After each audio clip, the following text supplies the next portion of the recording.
Bueno, muy bien. Amén. Muy buenas noches, queridos hermanos. La paz del Señor esté con ustedes. Como cada miércoles, bueno, estamos estudiando la palabra del Señor y bueno, estamos con el pastor Ismael Cajal de la República de Argentina. Pastor Ismael Cajal, muy buenas noches. Muy buenas noches. ¿Cómo estás? Ahí está, pastor. Bueno, ahora vamos a empezar con el estudio de hoy. Pastor Ismael, ¿cuál sería el tema?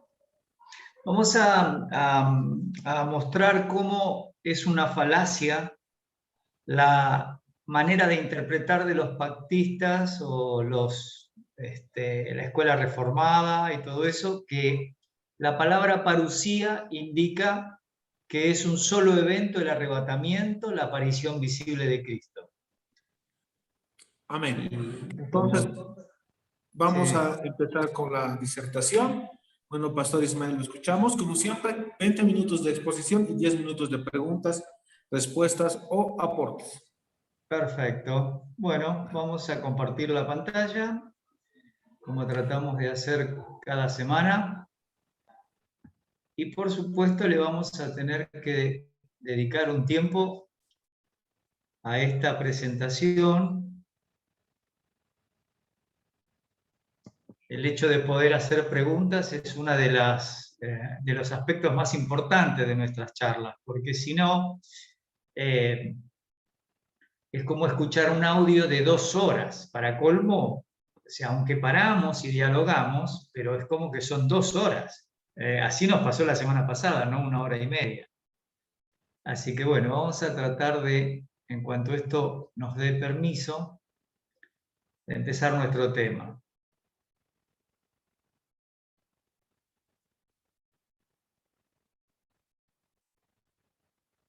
Computadora muy lenta, esta es del trabajo, pero la mía un poquito rota, ya no aguanta.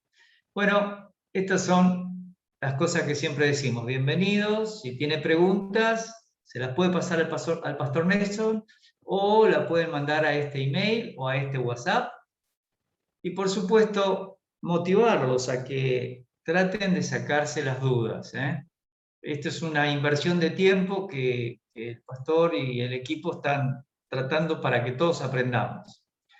Así que nosotros tendríamos que ver esta lección 3 términos para mostrar justamente que es un error creer que porque la palabra parusía se utiliza del anticristo y de 1 Tesalonicenses 4, lo que sería el arrebatamiento, es el mismo evento.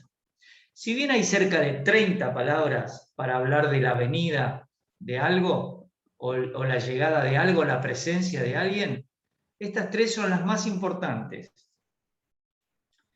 ¿Y por qué tenemos que ver siempre esto? Porque ya hemos llegado hasta aquí. Y ahora lo que nos queda es ver la lección, que en este punto es el 6, pero nosotros hemos visto otros temas. Y luego sí, vamos a seguir con los últimos temas para entender claramente este aspecto que es por qué creemos en la venida en la segunda venida como un evento con judíos y gentiles diferentes del arrebatamiento. Y bueno, la primera palabra es la palabra apocalipsis. Hay que definirla como los estudiosos del griego la han organizado. Y siempre puede ser que algún error surja, pero la idea nuestra es corregirlo si aparece. Revelar, descubrir, desvelar, quitando un velo. También se utiliza como revelar secretos. Yo pongo sobrenaturales con comillas, porque hace unos años ya ha habido unas series que se llamaba Sobrenatural, para hablar de cosas del ocultismo. Y cuando hablamos de las cosas de Dios, obviamente que todo lo que Dios hace está por encima de la naturaleza, porque Él controla el universo. Pero tiene un orden muy claro, bien establecido, a diferencia de cuando alguien habla de algo sobrenatural, relacionado con Satanás y los demonios. Pero esto es un secreto que Dios interviene para que alguien lo conozca. Y también cuando es algo futuro, entonces ahí es revelar algo escatológico. Así que las ideas que se encuentran son correr el velo para ver algo que no estaba visible. Un ejemplo, ¿cómo supo Moisés la forma en que se hizo la creación si él no estuvo presente? Eso es revelación. Y ahí vamos entendiendo que este término apocalipsis es correrle el velo. Dios le corrió el velo como si estuviera una ventana, corrió la cortina y le mostró cómo Dios creó este universo. Y Moisés solamente vio y lo escribió. Otro aspecto, como descorrer un velo. Juan, en el libro de Apocalipsis, está en un lugar que es la isla de Patmos, y Dios le descorre el velo, le hace visible lo que va a acontecer en los 7 años de tribulación, en el milenio y en la eternidad futura. Así que Dios corre ese velo que cubría ese secreto, en ese caso algo escatológico. Con Moisés estamos yendo al pasado, pero con Juan estamos viendo el futuro. Y la palabra apocalipsis se utilizaría de la misma manera. Vamos a mirar también que en general esta palabra es descubrir. Si nosotros miramos todos estos pasajes, lo que nos llevaría un poco largo de tiempo, pero lo podemos hacer, lo que vamos a descubrir es que, por ejemplo, ahora lo vamos a ver a todos, ¿no? Que ahí solamente es descubrir algo que ellos no sabían. Dios revela algo. Pero en segundo lugar, estos secretos lo vamos a ver en este grupo de textos, que también lo vamos a ver uno por uno, para poder entender el concepto de Apocalipsis. Y en tercer lugar, vamos a ver este tema escatológico en estos pasajes. Entonces, teniendo esto en mente, vamos a entrar en el tema de cómo utiliza el Espíritu Santo el término Apocalipsis. Y hay que recordar, creemos en la inspiración verbal y plenaria.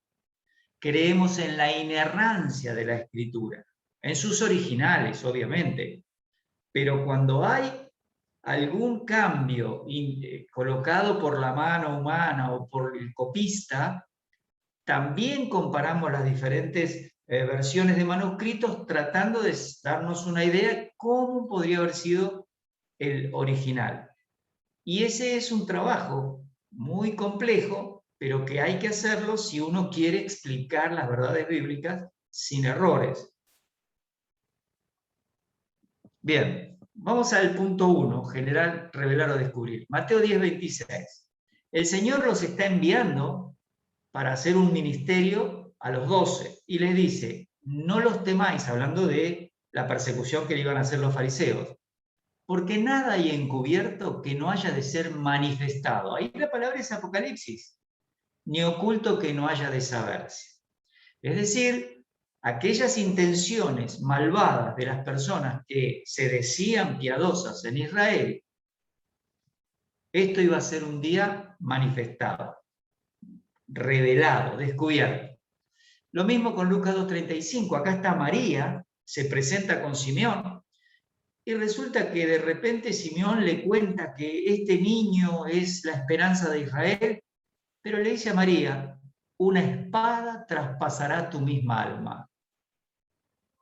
Y sigue explicando, eso refiriéndose al suplicio que iba a pasar ella, a la tribulación por ver la muerte de crucifixión de su hijo.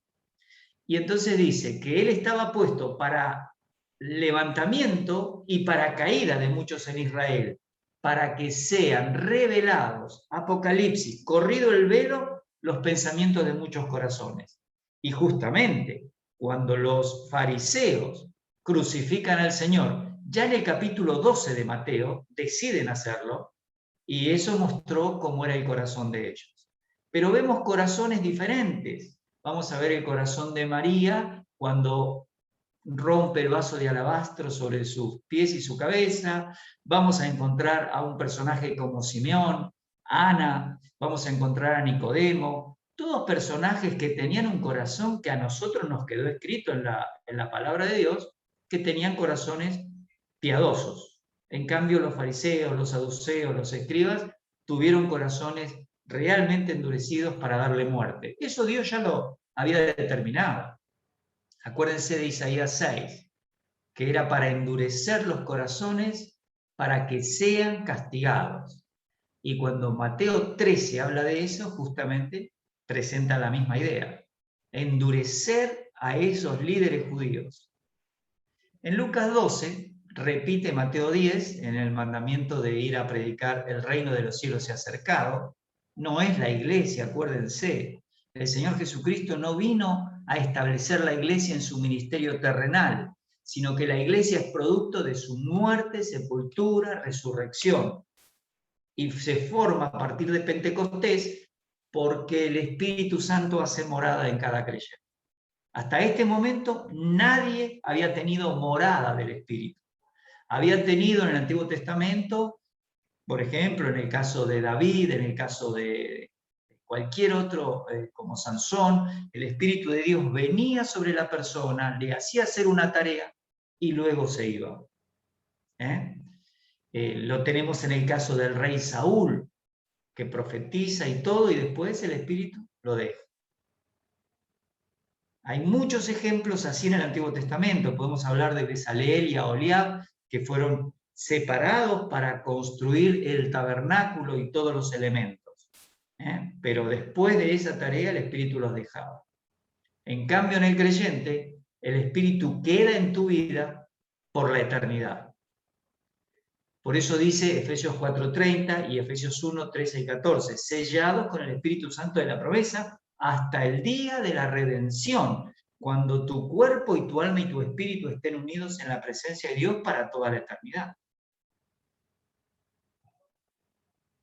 Así que estamos mirando cómo el Espíritu Santo nos dejó escrito. En Juan 12:38, el Señor está hablando justamente porque ya después va a ir a capítulo 13 a lavarle los pies a los discípulos, explicarles la cena y el futuro, la obra del Espíritu Santo en capítulo 14, 15 y 16, y la oración en el capítulo 17, y luego muerte, sepultura y resurrección. Entonces él dice, para que se cumpliese la palabra del profeta Isaías, que dijo, Señor, ¿quién ha creído nuestro anuncio? ¿Y a quién se ha revelado, Apocalipsis, el brazo del Señor? Es decir, que solamente a algunas personas Dios les corría el velo para ver quién era Cristo. ¿Se entiende? También en Romanos 1:17, cuando Pablo presentaba el Evangelio, dice, en el Evangelio la justicia de Dios se revela, se corre el velo por fe y para fe. ¿Por qué? Porque en el Evangelio, en esta buena noticia, la justicia de Dios, se corre el velo por la obra de Cristo en la cruz y son los apóstoles los que tienen que llevar la enseñanza. Y la expresión es por fe y para fe. El que quiera ser justificado va a tener que recibir a Cristo como Salvador. No va a ser declarado justo si no tiene a Cristo en su corazón. Eso es el mensaje de hoy. Diferente del antiguo, que también era por fe, pero era proyectivo. Es decir, cuando en Romanos 4 Pablo va presentando todo este argumento, dice, por la fe Abraham fue justificado, porque salió, porque Dios le dijo que se fuera a otra tierra. Pero esa fe, si bien el término en hermenéutica se llama tiempo proléptico, es decir, considera un hecho, algo que aún es futuro, cuando Abraham salió en Génesis 12, se fue sin saber dónde iba, pero confió en Dios, en lo que Dios le dijo. Ahora, toda la vida de Abraham y toda la vida de los santos del Antiguo Testamento solo miraba al sacrificio de Cristo, dice Romanos 3:25. Es decir, la sangre de todos esos animales cubría sus pecados, pero la mirada era sacrificio perfecto de Cristo. Y eso sucede recién en el Nuevo Testamento. Por eso, en Lucas 16, se nos presenta clarito que en el lugar de los muertos, en el Hades, había un sector llamado el seno de Abraham. Pero luego de la resurrección, ese seno de Abraham ahora se llama paraíso. Están en la presencia de Dios sin cuerpos glorificados todavía. Así que la fe en el Antiguo Testamento apuntaba al futuro. La fe de nosotros hoy apunta a la obra de Cristo en el pasado. Así que para ellos es un tiempo proléptico, para nosotros es un tiempo pasado. Perfecto. No se puede volver a repetir. En Romanos 1:18, ahora va a hablar del pecado del ser humano. Y entonces dice, la ira de Dios se revela, se corre el velo de esta verdad. Y esto se hace desde el cielo, es Dios el que hace este correr el velo, para que sepan los impíos que toda impiedad e injusticia de los hombres que tratan de detener la verdad con la injusticia. Y va a explicar, no pudieron tener en cuenta a Dios, ni darle gracias a Dios por lo que Dios les dio, y empezaron una escalera descendente de degradación. Esa es la realidad de la mente sin Cristo. Ellos no pueden conocer a Dios, no tienen con qué. No hay una chispa en la vida del impío, porque es un cadáver. Está muerto en delitos y pecados. Está en Adán, por lo tanto está condenado. ¿Quién va a hacer la obra para que él pueda ser convencido del pecado de no estar confiando en Cristo? El Espíritu Santo. ¿Con qué? Con la palabra de Dios. De allí la importancia del tiempo que le dedicamos a la Escritura. Y ustedes van a notar que yo les pongo los versículos aquí, porque sé que el 90% de los que estudian no abren su Biblia para ir siguiendo los textos. Entonces prefiero ponerlo aquí. O sea, yo les predico a mi congregación con 30 minutos, pero aquí a ustedes les tengo que explicar lo que trata más profundamente el texto y mostrarle otros ejemplos del Antiguo y Nuevo Testamento para que la iluminación sea mayor en sus mentes. Seguimos. Lo segundo de la palabra Apocalipsis es que se utiliza para revelar ciertos secretos sobrenaturales, pero solo por acción divina, no por una acción del intelecto. Vean Mateo 11:25.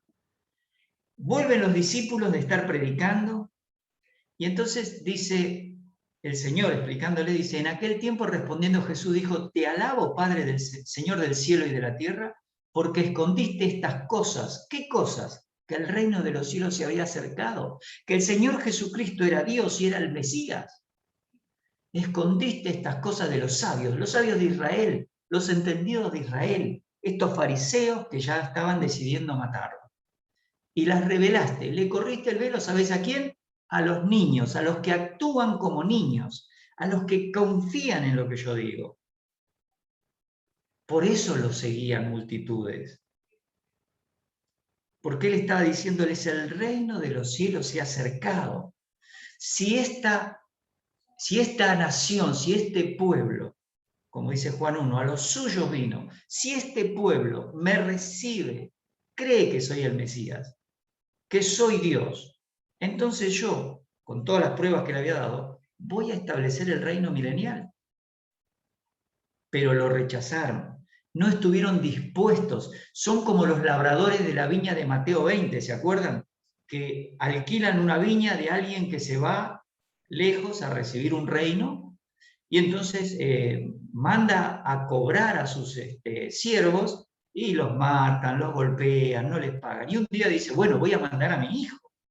Y cuando llega, lo matan. Dicen, matémosle para que no haya heredad y quede para nosotros la propiedad. Y el Señor hace una pregunta, y los fariseos se dieron cuenta que fue contra ellos, porque les dice, ¿qué hará cuando venga este Señor? Los destruirá a todos y le dará la viña a otros. Eso lo entendían estos sabios y entendidos, pero no pudieron entender y ver que Jesucristo era Dios entre ellos y que el reino era de buena fe ofrecido. Mateo 11:27, todas las cosas me fueron entregadas por mi Padre, y nadie conoce al Hijo sino el Padre, ni al Padre conoce a alguno sino el Hijo y a aquel a quien el Hijo lo quiera revelar. Por eso cuando Felipe le pregunta, Señor, muéstranos al Padre y ya no, y nos basta. Y él le dice, pero tanto tiempo estoy con ustedes y no se dieron cuenta quién soy. Esto es por revelación. Vamos a ver ahora en un siguiente evento a Pedro, en Mateo 16. El Señor le pregunta, ¿quién dicen los hombres que soy yo? Dice, bueno, Jeremías, vos sos fulano, mengano, un profeta. Y le dice, Pedro, tú eres el Cristo, el Hijo del Dios viviente. Y entonces el Señor le dice, bienaventurado, súper feliz eres Simón, hijo de Jonás, porque no te lo reveló, no te corrió el velo de esa información, carne ni sangre, sino mi Padre que está en los cielos. ¿Ven que esta acción de entender que el Señor Jesucristo es Dios tenía que ver con una revelación? De la misma manera, en el día de hoy, si el Espíritu Santo no obra en la vida de una persona, esa persona no puede entender quién es Cristo. Nosotros a veces pensamos que son nuestros argumentos. No, es la obra del Espíritu Santo usando el texto bíblico. Por eso después, cuando cortemos un poquito esto, quiero hablar del tema de salvación. Porque necesitamos que los miembros de nuestra congregación sepan claramente si son salvos o si son religiosos. ¿Y cómo les vamos a ayudar si nosotros no conocemos los textos bíblicos? Así que luego lo vamos a hacer. Lucas 10, misma frase que había dicho anteriormente en Mateo. En Lucas 10, 22, la misma frase que ahora estábamos viendo. Vamos a 1 Corintios 2, 10. Pero Dios nos las reveló a nosotros por el Espíritu. Esto de nos las reveló, ¿a quién se refiere? A los apóstoles. No se refiere a toda persona o a todo creyente. ¿Por qué? Porque en este momento, en la línea de tiempo, Pablo todavía no estaba completo el Nuevo Testamento. Esto está entre el año 52 y 54. Todavía falta Apocalipsis en el año 95, 98. Entonces, hay una gran cantidad de revelación de que Dios tiene que correr el velo para que todo el mundo lo conozca. Por eso los dones, ahora vamos a ver enseguida, carisma o carismata, tenían que ser por revelación. Ahora lo vamos a ver. En 1 Corintios 14:30 se está hablando de cómo usar el don de lenguas ordenadamente en una congregación, sobre todo Corinto, que era un desastre. Todos hablaban al mismo tiempo y no sabían que el don de lenguas no era para mostrarse que uno era espiritual, era para que en el culto público pudiera interpretarse si venía un hermano de otro país con otro idioma o un inconverso. Pero básicamente, nos va a decir Corintios 14, el don de lenguas es para el incrédulo, es una señal para el incrédulo, no para el creyente. Entonces dice, bueno, traten de ser ordenados, no más de 4 o 5. Y dice, y si algo le fuera revelado a otro que tiene ese tema de las lenguas y está sentado, que calle el primero. Ven que esto es orden. No se podía tener los dones en el desorden que ellos tenían. Todos querían el don de lenguas, pero se olvidaban que había uno solo que tenía todos los dones de lengua, según capítulo 12, y uno solo que tenía todos los dones de interpretación. Es decir, podían, sin haber estudiado, un hermano hablaba chino mandarín, arameo, hebreo, griego, podía hablar, digamos, acadio, cualquier idioma que hubiera en esa época. Pero uno solo estaba sentado allí y se paraba después y traducía, sin haber estudiado, porque esto era por revelación, no era por capacitación, no era políglota que había estudiado 50 idiomas. Pero además tenía que haber un inconverso que se arrodillara y dijera, verdaderamente está Dios entre ustedes. ¿Por qué? Porque se le había predicado el Evangelio. Y el que tenía el don de interpretación lo había traducido. Y además, para que no crean los hermanos que esto es cualquier cosa en la iglesia, sino que hay un gran orden que pone el Espíritu Santo, estaba el don de interpretación de espíritus o de discernimiento de espíritus, que separaba el hermano y decía, esto que habló es del Espíritu Santo y esto que interpretó es correcto. Y separaba después el hermano con el don de ciencia y explicaba el proceso de salvación o la doctrina bíblica que haría falta en ese momento en esa iglesia. Estaba muy ordenado todo, porque los apóstoles no podían estar en todos lados al mismo tiempo. En Gálatas 1:16 es Pablo el que está hablando de su conversión y dice que a Dios le agradó revelar Apocalipsis, es decir, correr el velo en mí, de su Hijo, para que yo entienda y vaya y lo predique a los gentiles. Y en el momento en que yo entendí eso, porque Dios me corrió el velo, no consulté enseguida con carne ni sangre. Entendí que lo tenía que hacer. Y salí a hacerlo. Efesios 3. Aquí ya entramos en el tema de la iglesia. Y Pablo dice, misterio que en otras generaciones no se dio a conocer a los hijos de los hombres. Esta palabra misterio es la próxima que vamos a estudiar. Porque si nosotros no entendemos los términos bíblicos, cualquier interpretación del castellano puede hacernos equivocar la doctrina. ¿Y cómo le vamos a mostrar a un hermano que está equivocado si nosotros no conocemos lo que dice en griego?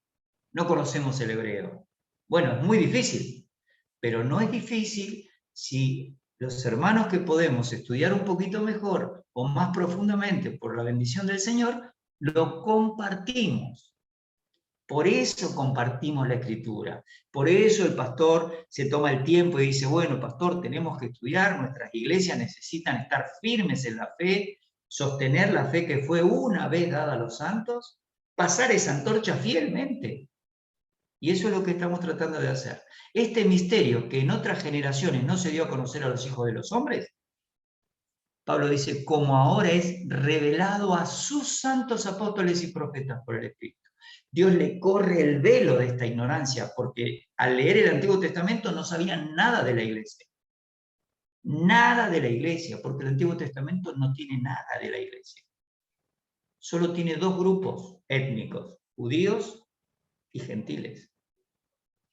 No hay un solo creyente de la iglesia en el Antiguo Testamento. Ni siquiera Juan el Bautista pertenece a la iglesia, porque murió antes de la muerte, sepultura, resurrección y ascensión de Cristo, antes de Pentecostés. Pertenece a los santos del Antiguo Testamento. ¿Vamos bien? Anoten las preguntas. Filipenses 3:15. Así que todos los que somos perfectos, ahí la palabra es teleios. Perfecto quiere decir maduro, completo, capacitado. ¿Y por qué lo digo? Porque si ustedes leen Efesios 4, del 11 al 16, van a ver que 4 dones dorean, regalados por Cristo, no por el Espíritu Santo, por Cristo a la iglesia, iban a hacer que se pueda escribir la revelación del Nuevo Testamento, y eso era para que todos lleguemos a la unidad de la fe, a la estatura, a un varón perfecto, a la estatura de la plenitud de Cristo. Eso no quiere decir que somos iguales a Cristo, pero podemos entender la escritura, la revelación, el plan de Dios, lo que se llama dentro de los decretos divinos, podemos entender eso. Entonces somos maduros, somos completos, somos perfectos en el término griego teleios. ¿Está bien? Esto mismo sintamos, pero el apóstol lo pone, el sentimiento, pone la palabra froné, que quiere decir mente, esto mismo entendamos, pensemos, tengamos en el cerebro. Y si otra cosa sentís, otra vez, si otra cosa froneite, si otra cosa estás pensando, eso también Dios le va a correr el velo. Es decir, estamos presentando un evangelio, dice Pablo a los filipenses. Ya desde el capítulo 1 que les viene diciendo, gracias por combatir conmigo con el Evangelio, y aunque estoy preso, todo redunda para el beneficio del Evangelio, y yo les estoy hablando de que tenemos que seguir adelante con la doctrina correcta para disfrutar de una vida de gozo. Entonces, en el capítulo 1 le va a decir, tenemos que tener una mente sencilla, es decir, no importa si estoy preso, si soy rico y estoy libre. El asunto es, para mí, el vivir es Cristo. Simplemente vivir haciendo lo que a Dios le agrada. En el capítulo 2 va a colocar la importancia de tener una mente sumisa. Dice, miren, nada hagan por contienda o por vanagloria, tengan el mismo sentir que tuvo Cristo Jesús. En el capítulo 3, que es donde estamos viendo, ahora va a decir que hay que tener una mente que tiene una actitud en la cual todas las riquezas que podía obtener Pablo, dice, hebreo de hebreo, circuncidado al 8º día, todo eso es como pérdida, como basura, es decir, una mente que evalúa y que decide que Dios es lo más importante. Por eso va a decir que él, en el versículo 12, que él proseguía a ese objetivo para el cual Cristo lo había agarrado, lo había sido. Y entonces ahora dice, esto también os lo revelará Dios. Es decir, en ese momento que la Biblia no estaba completa, las personas solo porque Dios corría el velo podían entender. Hoy nosotros no tenemos la misma revelación que tenían ellos, porque lo hacía el Espíritu Santo.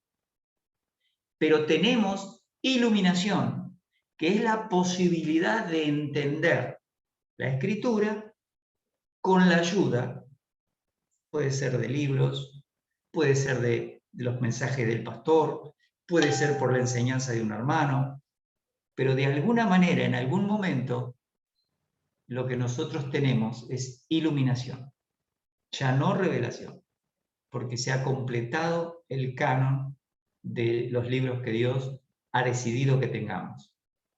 Y si hoy surgiera una carta que no tenemos, como la primera carta a los Corintios, que no es esta de la que hablábamos, porque esa sería la segunda, no estaría dentro del canon, por más que haya sido escrita por Pablo.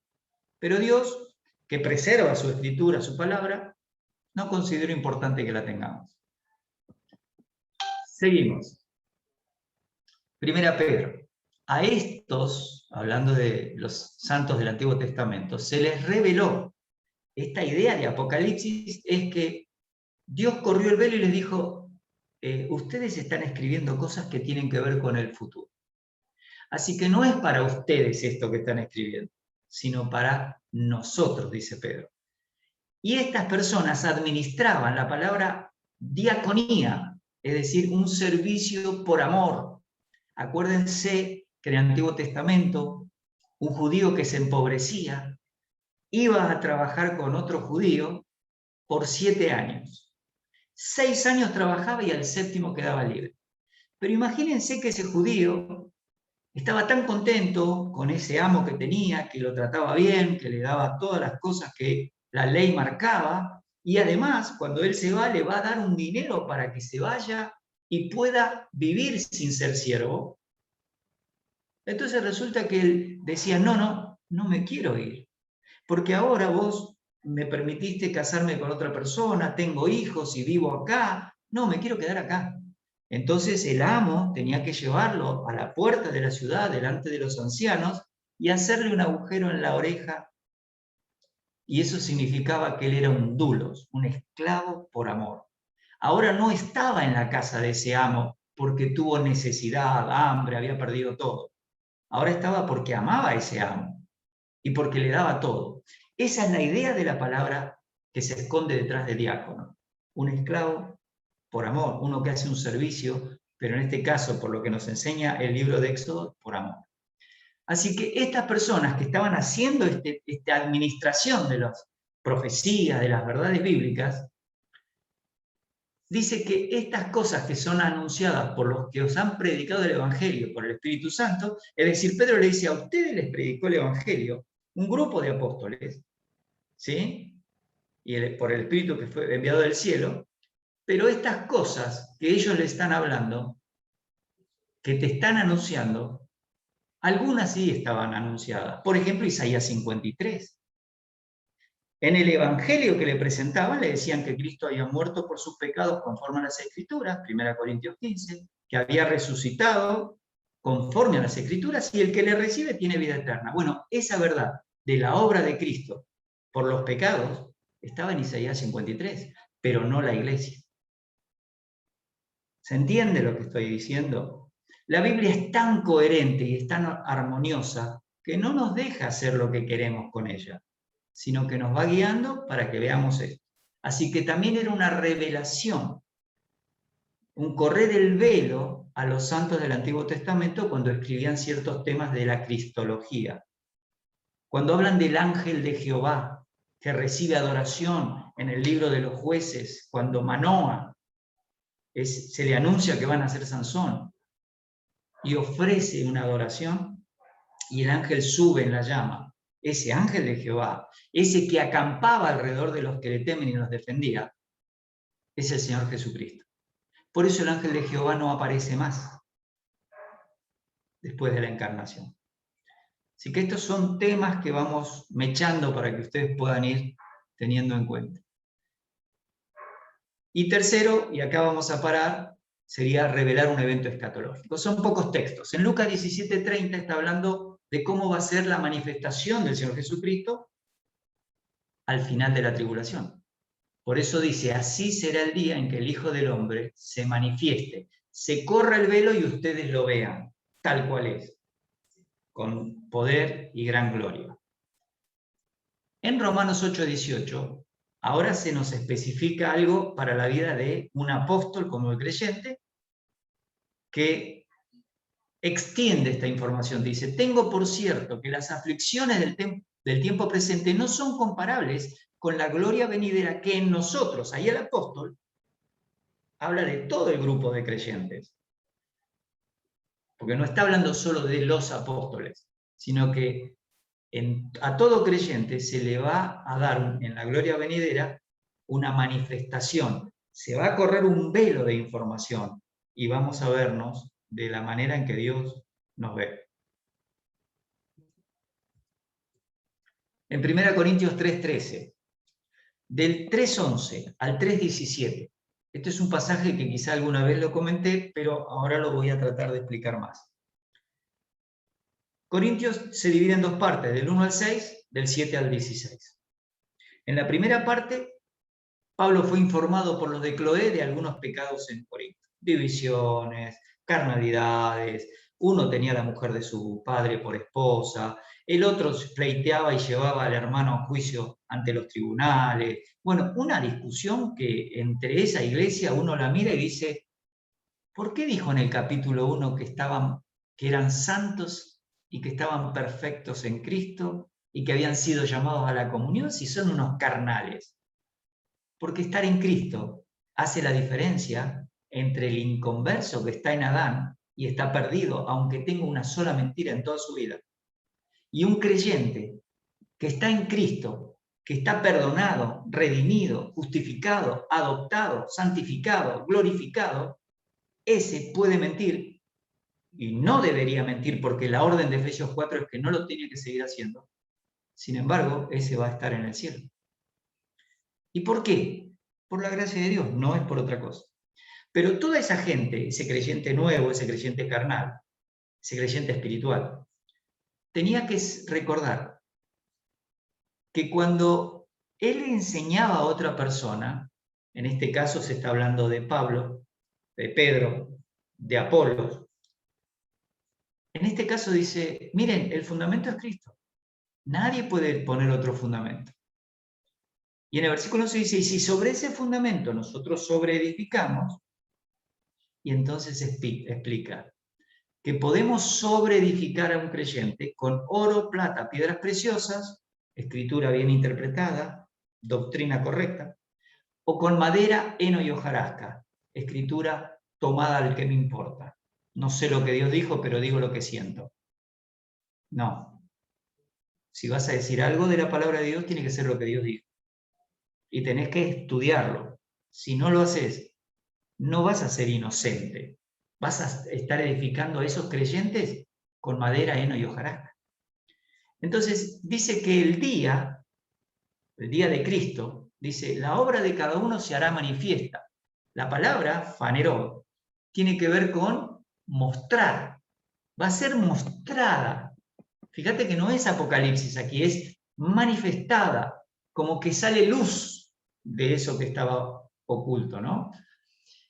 El día la declarará, hablando del día de Cristo, pues por el fuego será revelada, Apocalipsis. Es decir, ahí lo que vos hayas enseñado a los hermanos, se va a correr el velo porque va a ser probada por el fuego y va a quedar lo que fue correctamente enseñado y se va a quemar lo que enseñaste mal. Así que la obra de cada uno, cual sea la que te tocó, sea predicar, discipular, un servicio manual, lo que hayas hecho para ayudar a otros, el fuego la declarará, la probará. Y la palabra dokimasei tiene que ver con probar para aprobar.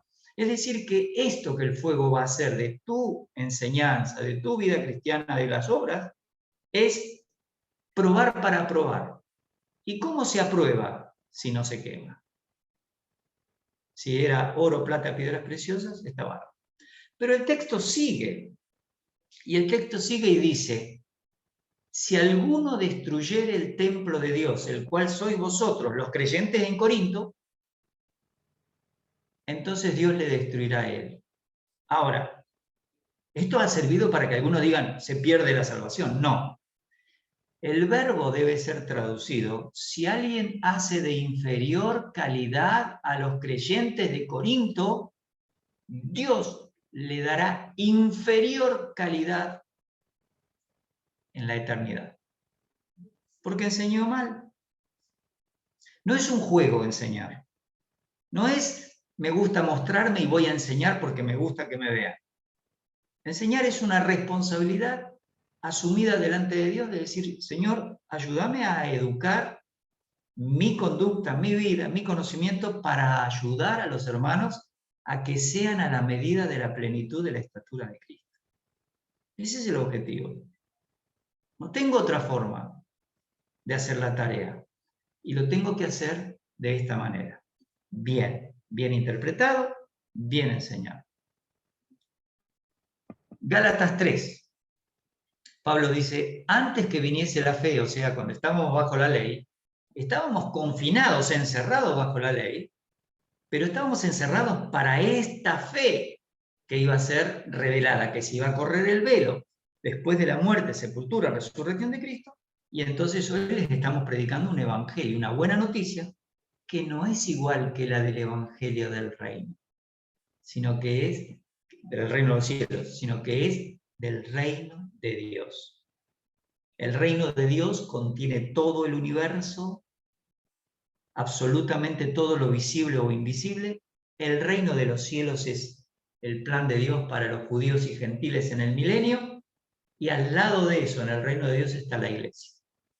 Así que es un círculo muy grande, con dos círculos que se tocan.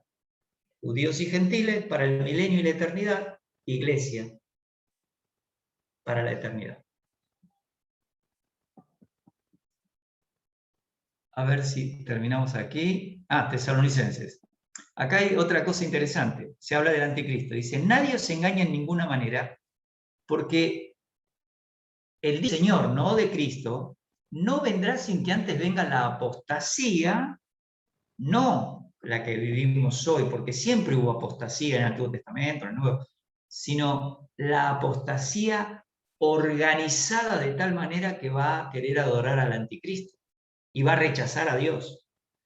Y se manifieste, Apocalipsis, el hombre de pecado. Ese hombre de pecado no va a ser corrido el velo para que lo reconozca nadie.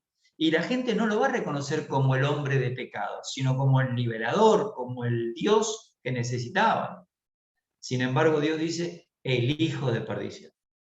En 2:6 dice, y ahora vosotros sabéis lo que lo detiene. Esta frase es importante. Sabemos que es el Espíritu Santo, pero hay que explicar por qué. A fin de que a su debido tiempo se corra el velo. Es decir, el Espíritu Santo, mientras se está formando la iglesia, de la cual Él es el responsable, no vayamos a creer que somos responsables nosotros. el responsable de que la iglesia se forme, que se convenza de pecado, de justicia y de juicio una persona, y que el creyente lleve el evangelio a esas criaturas, es una obra del Espíritu Santo. Nosotros colaboramos, depende de nuestro corazón, de nuestra comunión.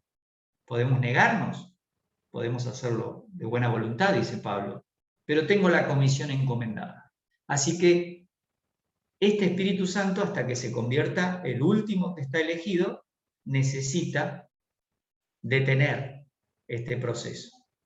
El mismo ejemplo explico siempre con el libro de Daniel, en el capítulo 9, cuando Daniel está orando, porque se cumplieron los 70 años que dijo Jeremías, capítulo 25.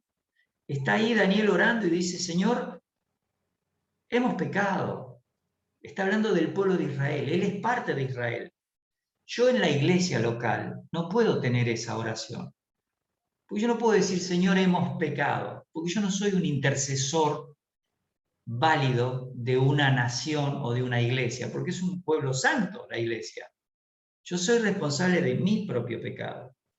Y puedo ver el pecado de algún hermano, pero no sé todos los pecados. Entonces decir, hemos pecado, como que vamos a decir, hay 10 en una iglesia, y yo digo, hemos pecado los 10. No, probablemente 5 o 6 no pecaron. Entonces, la oración correcta no es la de Daniel 9, ni la de Nehemías 9, ni la de Esdras 9. La oración correcta es, Señor, yo, vos y yo. 1 Juan 1 y 2. Luego, si veo a un hermano, como dice 1 Juan 5, cometer pecado, pido por él, pero siempre que no sea un pecado de muerte. Tema para hablar después. Pero aquí el Espíritu está deteniendo exactamente la aparición del anticristo. Cuando el Señor permita que el Espíritu Santo y la Iglesia ya no estén, se va a manifestar. Muy bien. Estamos terminando.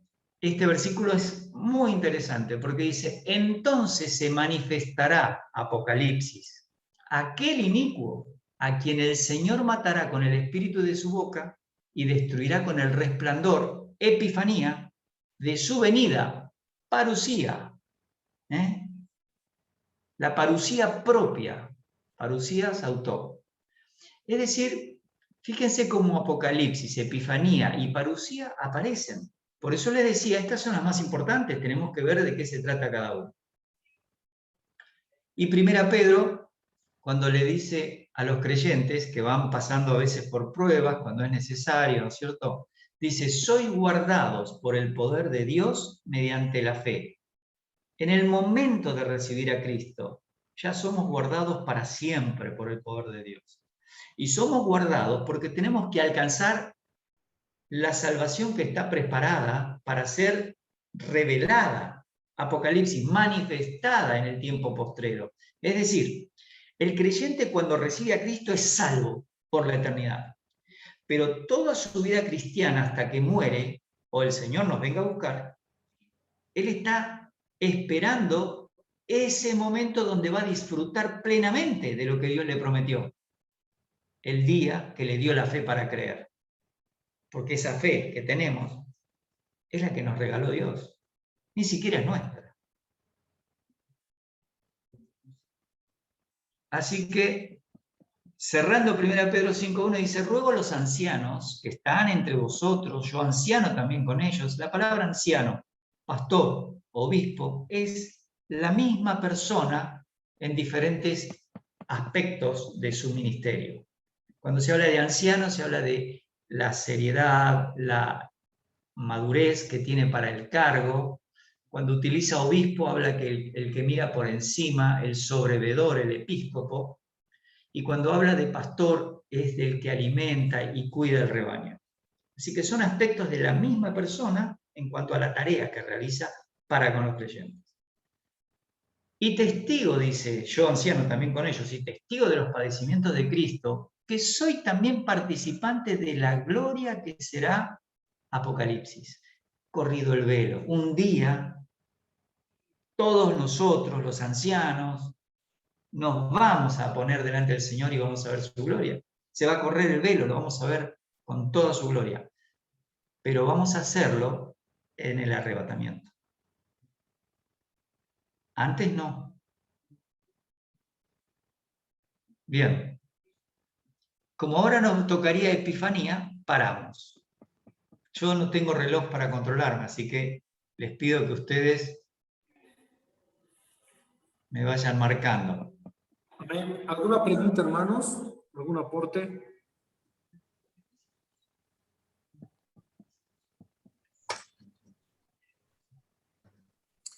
Bueno, continuamos, Pastor Ismael. Bien. Ahora voy a hacer un pequeño paréntesis en el tema, porque hablé un poquito del tema de salvación y creo que necesitaríamos entender un algoritmo del tema de la salvación cuando tenemos que hablar con un creyente. Es decir, llega un creyente a la iglesia donde el Señor te puso, cualquiera de nosotros, y viene y dice, uy, estoy seguro de que Dios me escucha, me contestó oraciones. Y nosotros por ahí lo dejamos ahí mismo. Pero vamos a imaginar que nosotros somos buenos presentadores de la palabra de Dios.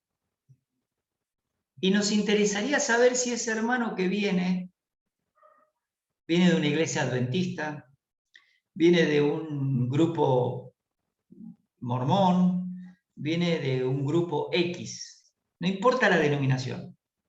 ¿Cómo sé yo que, aunque él me habla de Cristo como su Salvador, es salvo? ¿Cómo podría saberlo?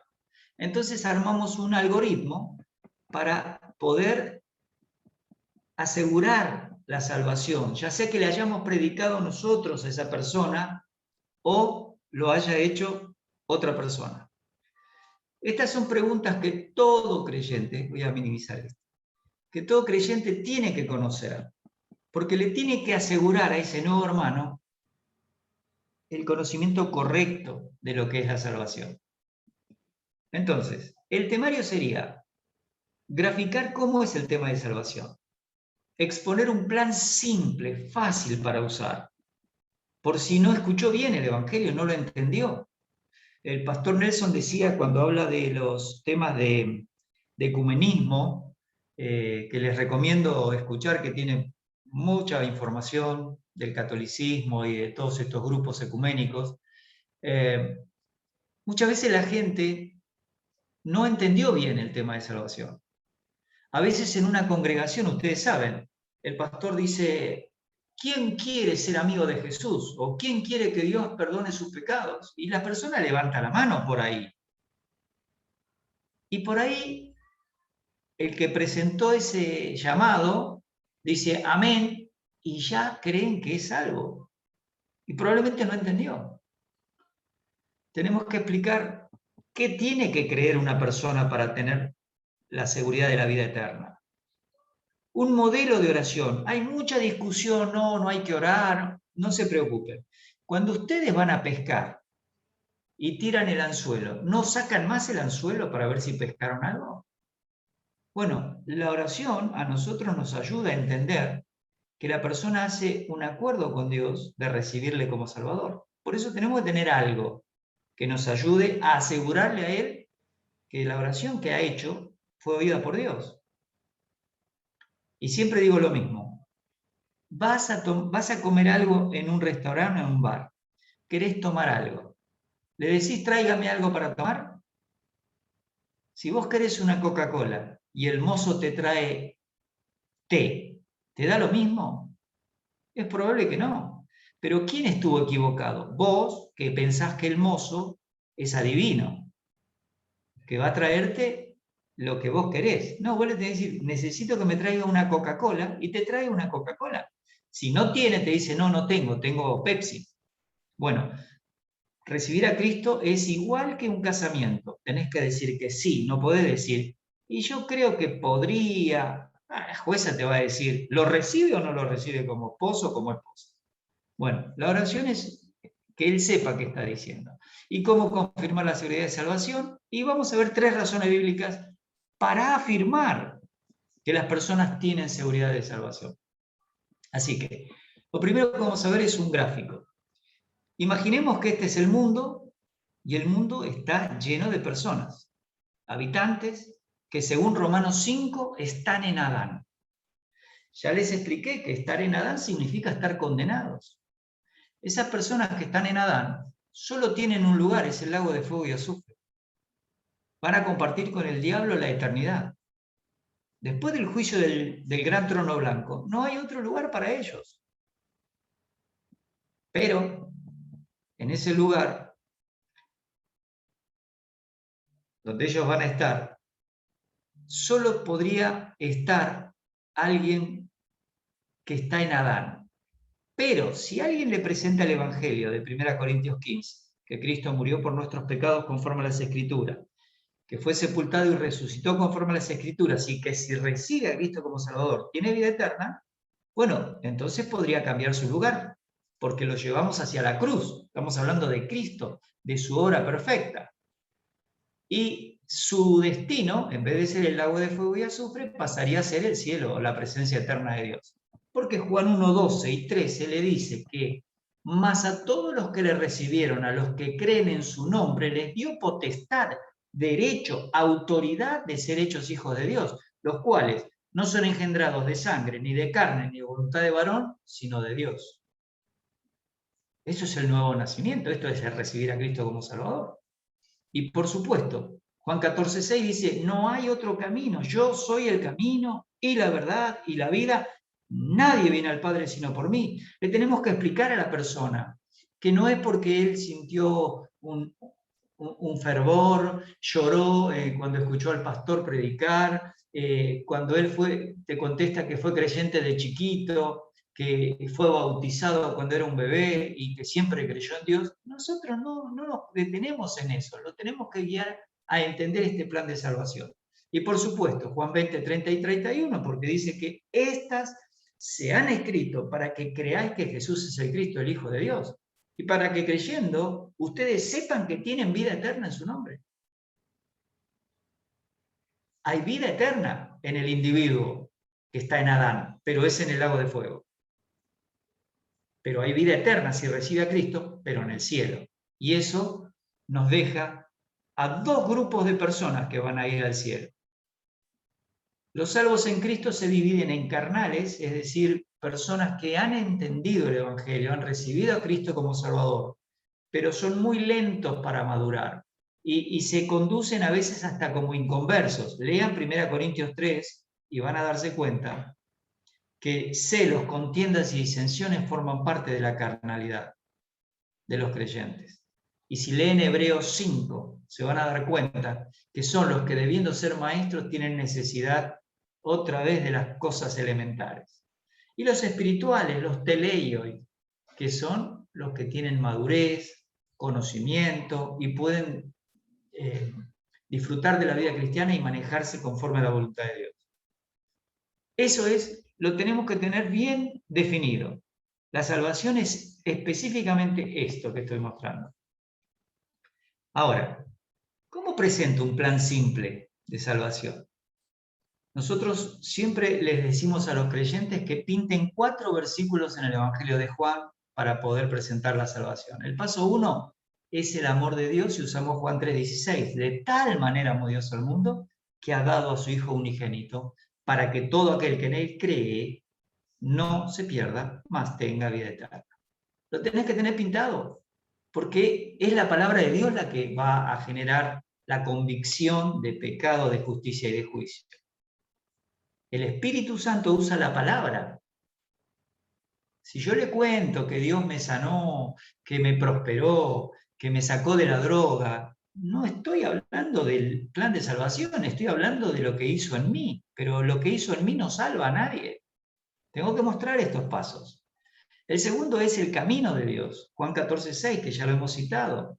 Yo soy el camino y la verdad y la vida. Nadie viene al Padre sino por mí. Esto nos va a llevar a hacer preguntas después justamente de lo que es el algoritmo. En tercer lugar, el perdón de Dios. he aquí el Cordero de Dios que quita el pecado del mundo. Es decir, la persona tiene que ver que Juan 3:16 está hablando de que Dios muestra su amor porque Cristo muere por él. Que Cristo es el único camino y que Cristo es el que perdona sus pecados. Y ahí viene la invitación de Juan 1, 12 y 3, a todos los que la recibieron. Y sí, necesito una oración. Hacé un modelo de oración que a vos te parezca útil para recibir a Cristo. Yo te voy a dejar una en este estudio. Nosotros armamos un algoritmo así. Punto 1 es, si te murieras hoy, y ahora les voy a hacer la pregunta correcta, pero esto para que vean. La persona te va a responder sí o no. Si yo le digo, si te murieras hoy, ¿estás 100% seguro de ir al cielo? La persona te puede decir, no. Por lo general, si no tiene seguridad de salvación, no sabe qué ha hecho cuando escuchó el Evangelio, te va a decir que no. Y nosotros esa pregunta no nos vamos a detener. Solo la vamos a hacer. Y la segunda pregunta, si Dios te preguntara hoy, ¿por qué te tengo que dejar entrar al cielo? Ahora sí me va a dar dos respuestas. Una sola es la correcta, las otras van a ser incorrectas. Ahora lo vamos a ver.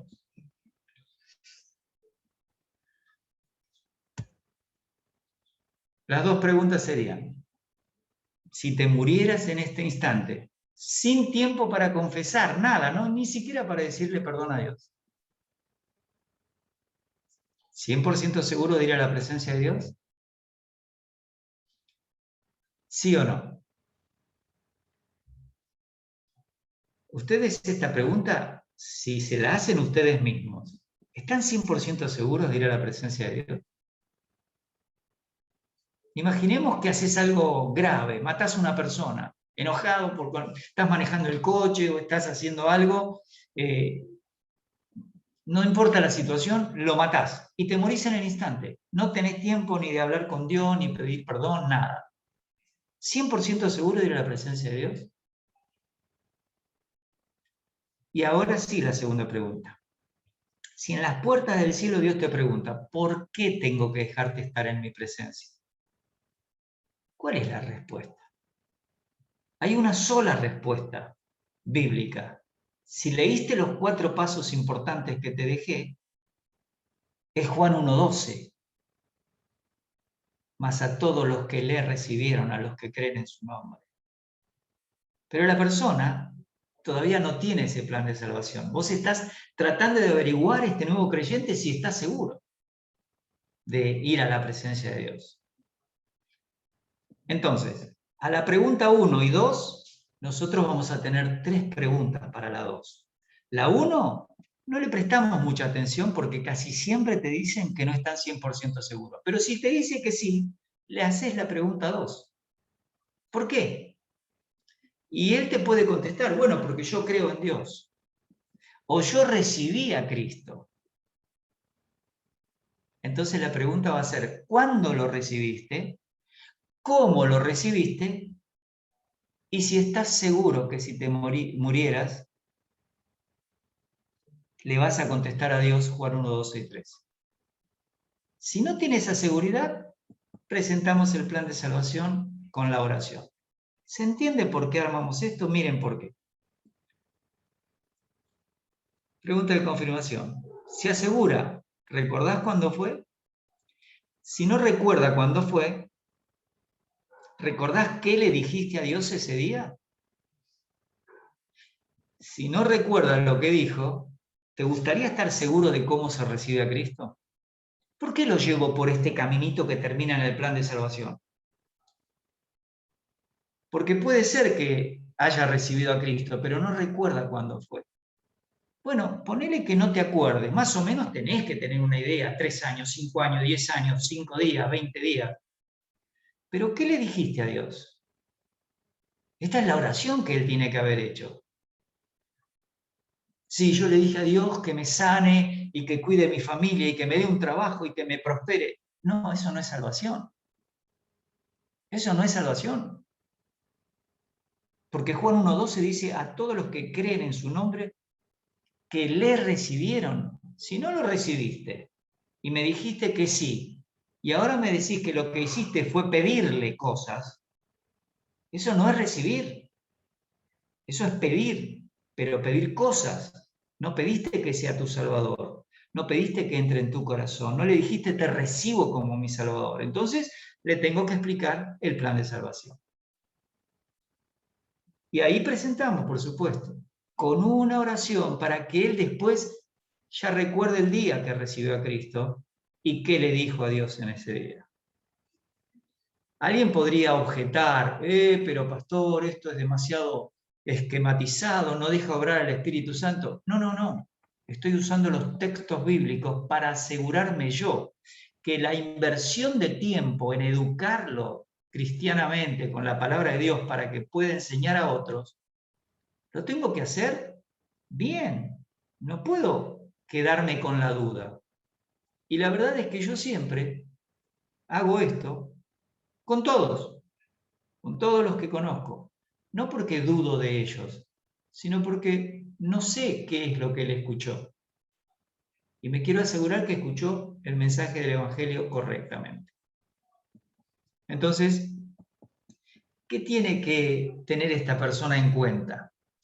Que Dios mostró su amor especialmente a esta persona porque Cristo murió por los pecados. Que cada ser humano es pecador, pero que Dios ha provisto el perdón por medio de un sustituto perfecto, es el Señor Jesucristo. Ahora, que al morir el Señor Jesucristo en mi lugar, al ser sepultado y al resucitar, me asegura que yo puedo tener el perdón perfecto de todos mis pecados. Pero todavía estoy informando ese cerebro de lo que Dios hizo. Esa muerte, sepultura y resurrección fue conforme a las escrituras que Dios hizo escribir en el Antiguo Testamento. 1 Corintios 15, 3 y 4. Entonces, cualquier persona que recibe como Salvador a Cristo tiene vida eterna, incluido él que me está escuchando.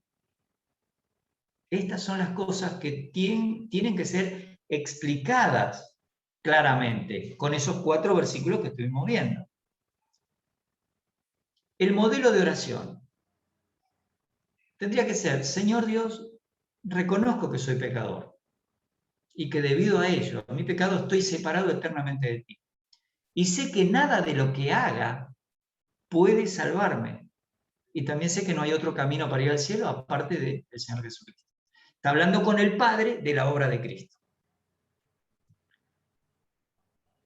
Él dice: entiendo que Jesucristo es Dios, que vino a morir en mi lugar, derramar su sangre perfecta para perdonar todos mis pecados y que Él resucitó. Está en una oración reconociendo 1 Corintios 15, lo que le explicamos. Esto lo está hablando con Dios. En este momento le pido a Jesús que sea mi Salvador personal y que venga a vivir en mí. Lo recibo por la fe que tú me has regalado ahora, porque Efesios dice exactamente, 2, 8 y 9, que esa fe no es de nosotros, es un don de Dios. Así que Dios le regala la fe para creer, porque entendió el plan de salvación, y si es un elegido, va a querer orar. Y ahora la seguridad: creo que desde este momento soy un hijo tuyo, y que tengo la vida eterna porque tú lo prometes. Y nadie puede quitármela jamás. Te doy gracias por regalarme la fe para tener la vida eterna, y sé que desde ahora eres mi Padre por la eternidad. Te agradezco en el nombre de Cristo. Amén. Este es un modelo de oración que es medio un poquito larga quizás, pero contiene todo lo que dice la Escritura que debe creer la persona para recibir a Cristo. ¿Y cómo le doy seguridad de salvación? ¿Quieren parar aquí un poquito? ¿Quieren preguntar algo? Hermanos, ¿hay alguna pregunta? No me digan que está todo clarísimo, porque yo me imagino que debe haber una pregunta.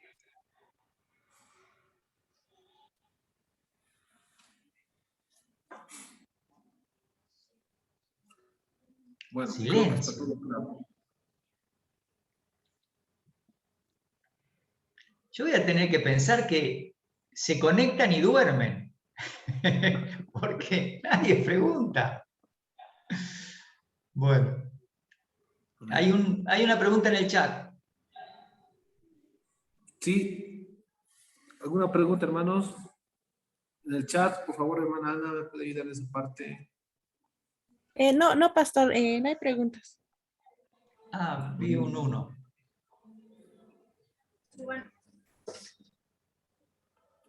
Bueno, Pastor Ismael, creo que continuamos. Ah, perfecto, se había confundido el horario. Bueno, entonces vamos a dar seguridad de salvación. Esto es posterior a que nos asegura la persona con la oración de que hace su compromiso de recibir el regalo de la vida eterna. Muy bien, entonces vamos a hacer algo muy simple esto de seguridad de salvación. No vamos a tomar 500 versículos que los hay en la Biblia, no 500, un poco menos. Vamos a ver. Los que reciben a Cristo como Salvador, la Biblia dice que están destinados a vivir eternamente con Cristo. Eso lo vivimos en el arrebatamiento, para estar siempre con Él.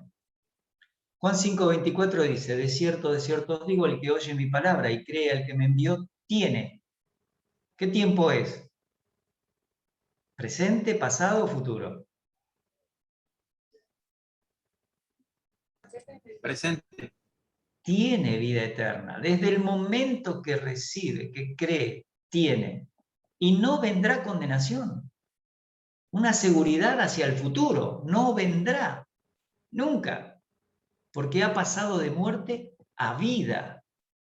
De todos los que estaban muertos en delitos y pecados, Él nos traslada al reino de su Hijo. Ahora tenemos vida y estamos en el reino de su Hijo. Dios me tiene que sacar de ese reino y tirarme al infierno y sacarme el Espíritu Santo y sacarme su presencia de mí para que yo vaya al infierno. Ahora, ¿dice la Biblia que Dios puede hacer eso en la vida de un creyente de la iglesia? No, no lo dice. Pero eso ha salido del arminianismo, nunca de la Biblia. ¿Y qué sucede cuando una persona recibe a Cristo como Salvador, según este texto? Vida eterna en el momento. No tiene condenación, pasó de muerte a vida. 1 Juan 5:13. Este es el testimonio que Dios nos ha dado, pasado, en el momento de creer, les escribe Juan. Y esta vida está en su Hijo. Obvio, el que tiene al Hijo tiene la vida. Entonces, ¿qué seguridad se le da aquí en 1 Juan al que recibe a Cristo como Salvador? Nos ha dado vida eterna. Esta vida está en su Hijo. Es decir, que si esa vida está en su Hijo, el día que yo la pierda es porque su Hijo ya no me puede dar más vida eterna. Y Él no dice eso en la Biblia. Vamos a ver 3 razones para confiar en la eternidad de la salvación. Vamos a ver. Primero que nada, se basa en la gracia de Dios.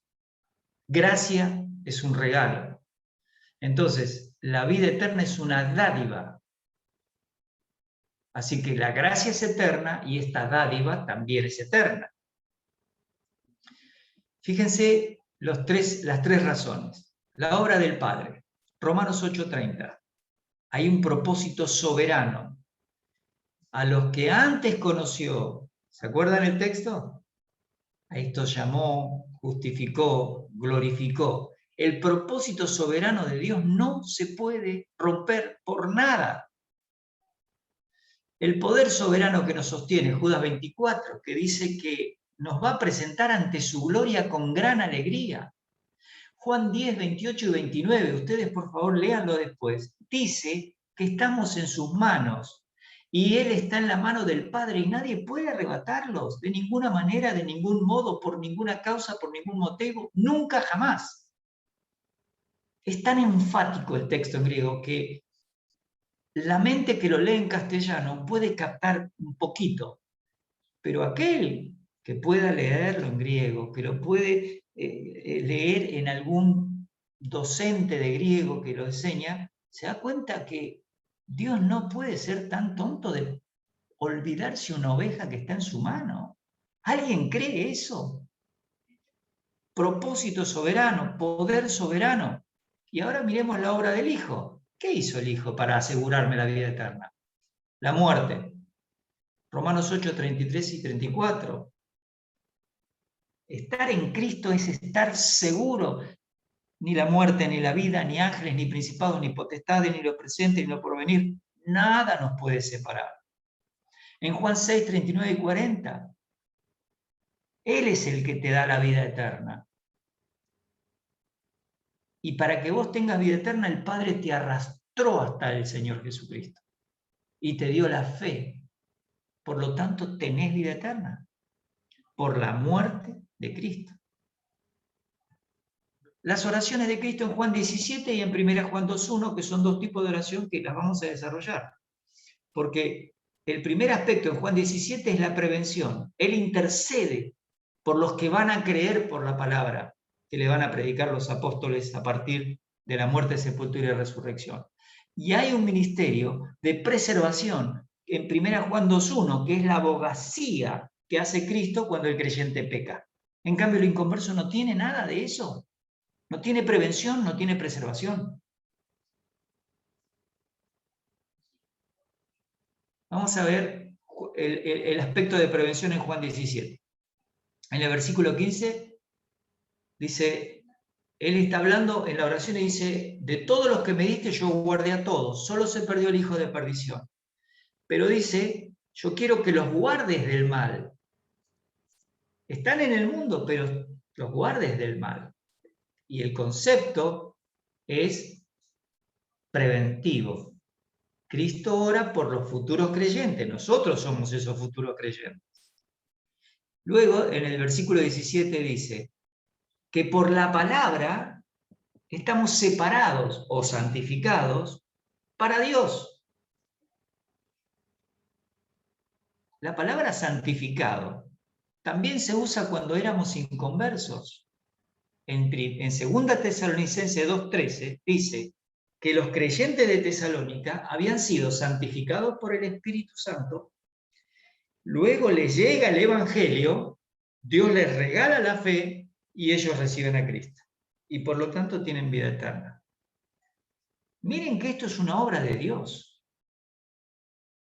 En el versículo 21, para que todos, dice Dios y todos los salvos, sean uno, pero por la obra de Cristo, no unos por ecumenismo, uno en Cristo. No es ecumenismo. Este texto para el ecumenismo les vino bien, pero está sacado de contexto. Jesús no estaba hablando del ecumenismo de todas las religiones. No, no. Los salvos, los que están en Cristo son uno, espiritualmente.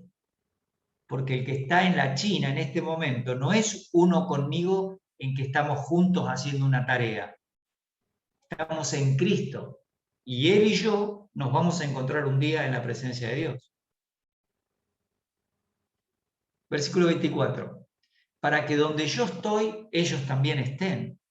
Todos los que recibimos a Cristo vamos a estar en ese lugar. Esta oración es preventiva y es una oración conforme a la voluntad del Padre. Por lo tanto, es una realidad. Hebreos 7:25. Ahí en Hebreos 7:25 dice que Él vive para interceder por nosotros por la eternidad. Entonces, fíjense ustedes qué confianza que puede tener un creyente. ¿Qué pasa cuando peca el creyente? La abogacía entra en acción. Hijitos, estas cosas os escribo para que no pequéis. Pero si alguno hubiere pecado, abogado tenemos para con el Padre, a Jesucristo el justo.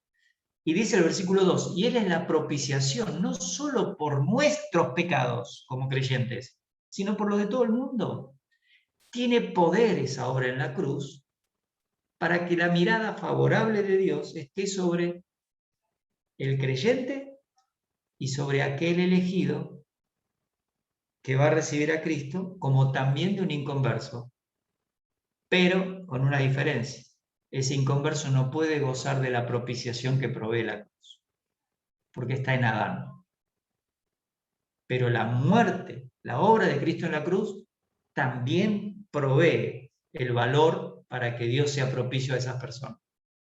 lo cual no quiere decir que es salvo, simplemente es el valor. Otra razón importante, la obra del Espíritu, y ahí completamos. El que regenera, el que recibe a Cristo como Salvador es el Espíritu Santo. Y regenerar es hacerte de nuevo. No te hace impecable, te hace una nueva criatura. Si te hiciera impecable, nunca más pecarías. Las indicaciones de Efesios, Colosenses, Filipenses no estarían. Pero lo que regenera es para que podamos entrar al cielo. Lo segundo, mora dentro del que le recibe como Salvador. Esto es lo que en Juan 14:23 el Señor dijo que iba a pasar. Y en Efesios 4:30 lo asegura. El Espíritu te coloca en un cuerpo, te bautiza. 1 Corintios 12:12. Cuando recibís a Cristo, sos colocado en ese cuerpo del cual Cristo es la cabeza.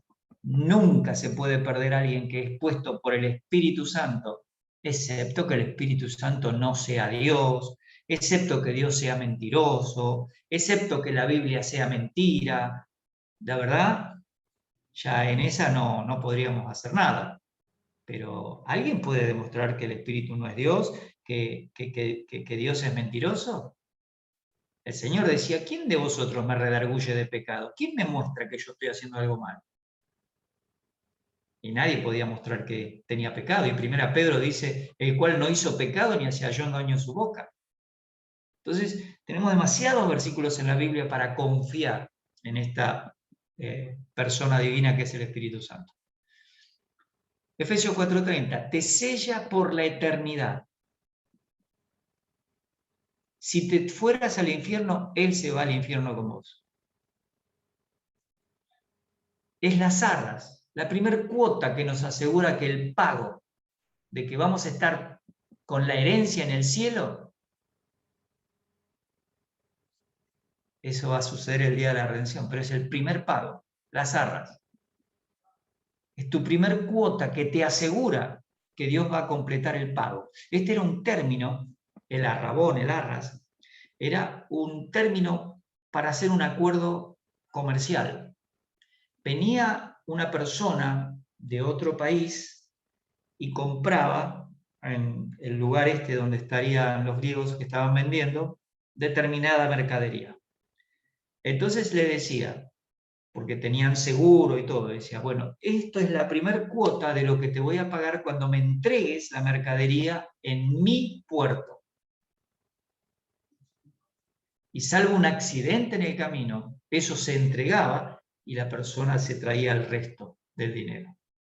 Eso es lo que Dios te dice cuando te dice que tenés el Espíritu Santo. Te dice, esta es la primera cuota que te doy, porque este Espíritu Santo te va a guiar, te va a confortar, te va a consolar, te va a enseñar la Escritura, te va a ayudar a crecer en el servicio. Este Espíritu Santo es la primer cuota que te doy de lo que vas a tener en el cielo. Pero además, el Señor Jesucristo también viene a morar en nosotros. Hay demasiadas cosas que nos da, pero esas son para mostrar solamente el tema de lo que hace el Espíritu Santo. ¿Tienen alguna pregunta?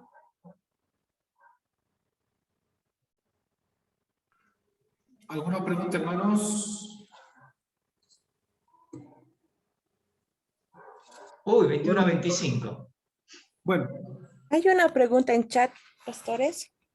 Sí. Portillo Raquel nos pregunta, es por eso que dice el Señor que muchos me dirán en aquel día, Señor, Señor, en tu nombre hicimos milagros, porque no hicieron la oración de recibir a Cristo. No, porque si esa es Raquel Portillo, la vamos a flagelar con azotes por hacer una pregunta donde está ignorando 3 principios de interpretación. Cuando Jesús habla, ¿le habló a la iglesia o le habló al pueblo judío? Escucho la respuesta primero. La vamos a colgar de los pulgares. Al pueblo judío. Bien. El Al pasaje pueblo que está judío. citando de Mateo 7 es el Sermón del Monte. El Sermón del Monte, el primer sermón que tenemos del Señor Jesucristo, fue dado hablando de un periodo de tiempo que va a ser la tribulación. Así que está fuera de la iglesia. Pero ahora vamos a encarar el tema. Cuando el Señor habla en Juan 7, habla de por sus frutos los conoceréis. Eso no estaba dirigido a la iglesia, ¿sí? Entonces, a esa gente, Él les dice, nunca os conocí, apartaos de mí, hacedores de maldad. Nunca os conocí, el verbo ginosco tiene que ver con relación íntima.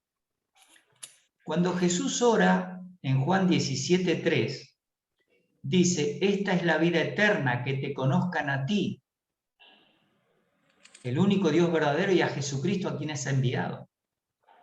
Cuando en el libro de Génesis, capítulo 4, se usa el término ginosco, dice, conoció Adán a su mujer y ¿qué tuvo? Un hijo. Así que esa idea de ginosco tiene que ver con relación íntima. Cuando Jesús usa ahí en Mateo 7 ese término, nunca os conocí, nunca tuve relación con ustedes. Ustedes hicieron milagros, lo que hayan hecho es un tema de ustedes. Pero no se olviden que en el milenio va a haber milagros, señales y prodigios para engañar a la gente. Pero la iglesia ya no está. En el otro momento que se utiliza ese término ginosco, de los tantos que hay, es cuando dice Mateo que José no conoció a María hasta después que nació Jesús. Es decir, no tuvo relaciones íntimas, sexuales con María hasta después del nacimiento de Cristo. Por eso Cristo tiene 4 hermanos varones y no menos de 2 mujeres en Mateo 13 o en Marcos 6:3. ¿Se entiende, Raquel? Pastor. Sí, pastor. Muchas gracias. ¿Por qué no Sí. lo leemos? Mateo 7:21, ¿verdad? No todo el que me dice Señor, Señor entrará en el reino de los cielos, sino que hace la voluntad de mi Padre que está en los cielos. Muchos me dirán en aquel día, Señor, no profetizamos en tu nombre, y en tu nombre echamos fuera demonios, y en tu nombre hicimos muchos milagros, y entonces les declararé, nunca os conocí, apartados de mí, hacedores de maldad. Bueno, pastor, usted nos dice que esto es para los judíos, no para la iglesia. Sí. ¿Por Dos qué sería? razones. La primera razón, está hablando del Señor del reino de los cielos. Los cielos reinando en la tierra. Diferente del reino de Dios, que abarca todo, al reino de los cielos y la iglesia.